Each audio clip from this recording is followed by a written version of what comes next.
G'day you mob, Pete here from Aussie English. How's it going? Welcome to this episode. This is another slang episode where I'm going to be teaching you some Australian slang words or terms, things that you can use down under in Australia to sound a bit more Aussie and to put a smile on other Australians' faces, okay? So today's episode is about the phrase back a beyond, right? And we wouldn't say back of beyond, we would say back a beyond.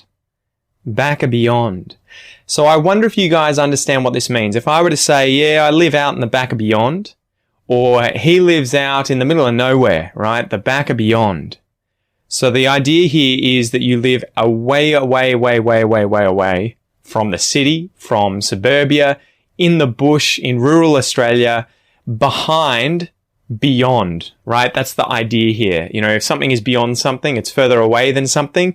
And if something is the back of beyond, it's even further away than beyond is, right? A bit confusing there. But that's the basic idea. If you live in the back of beyond, it's a long way away from, say, civilization. The back of beyond.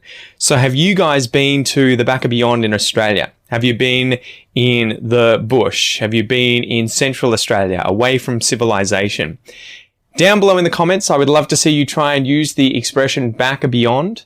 See if you can write a comment using it and I will check those out. And besides that, guys, don't forget that I release a second episode every single week in the Premium Podcast and Academy membership for members only. So if you would like access to that, go up here or down here and you can join up. Anyway, I'm Pete. This is Aussie English. This has been another Aussie Slang episode. I hope you enjoyed it and I'll see you next time.